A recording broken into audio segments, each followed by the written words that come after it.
Welcome back to Piers Morgan Uncensored. I'm with Talk TV presenter Richard Tice, who's remained with me, journalist and author Jenny Kleeman, and comedian and podcast host Matt Forde is touring with his Spitting Image live show Idiots Assemble.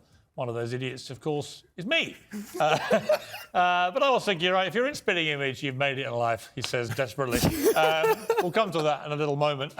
Matt, great to welcome you to the pack. How do you feel about being part of Piers' pack? Nervous? You should be. I don't feel nervous at all. No. Maybe I'm sort of disarmingly calm about it. I don't know what's going to happen now. Let me ask you, as a comedian, I've had this conversation with a lot of comedians lately. Is real life becoming almost impossible to parody? Is the world going so nuts that actually it becomes almost impossible to lampoon it?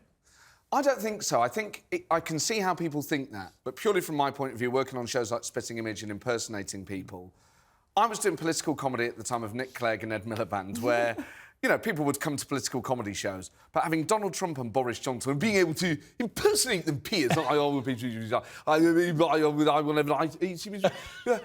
what's going on here? And having like big characters... Let's have a bit of Trump, go on. You're the fake news media, Piers. You're a bad person, very, very bad, and I'm sad about what happened between us. You know what he does, Trump? When I used to interview him, the thing that used to really annoy me, it's so difficult when you interview him, is when you interview him like this and he keeps saying, as you know, Piers, and it says something completely outrageous. He says, and I know you agree with me. It's like, what? No, I don't. But it's a technique he does. Yeah. And it's incredibly dangerous because he lulls you in. Yes. He goes, as I know you think too, you know, and says something terrible. But that's what he does, a lot of flattery up top.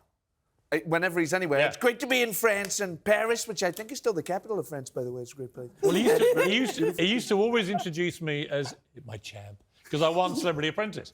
And I literally was his champ. I don't know if I mentioned it before. I think I have. But so every time I spoke to him, when he became president of the United States, I rang him in the Oval Office to hear the president go, is that my champ? And I was like, I can get used to this. I seem distance myself from that, obviously. It's interesting because Bill Maher in America is one of my favourite hosts over there.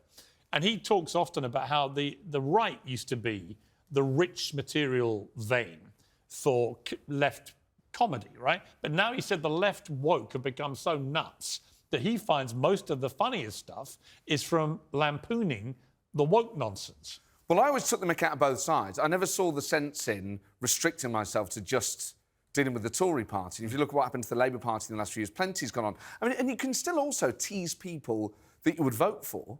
You know, Keir Starmer is someone that I think has really calmed politics down, but I impersonate Keir Starmer, Piers. I think it's important that the government realises. That's very good. That you can still impersonate people that you'd vote for. Can you do me? Because Rory, I'll tell you why. Because Rory Bremner once said to me, I'm one of the more difficult people. And he said, it's people like you, Simon Cowell, Gordon Ramsay, who have these kind of...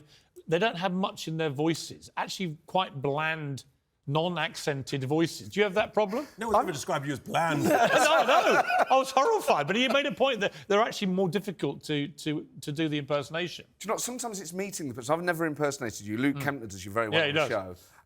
But being near you, there is definitely a sort of squeakiness that you can sort of... No, that's just that's the first time I've ever tried it. But you can tell... Sometimes... I remember interviewing William Hague, and obviously many people can do William Hague, but it was only when I interviewed him I realised he kind of hums in between every word.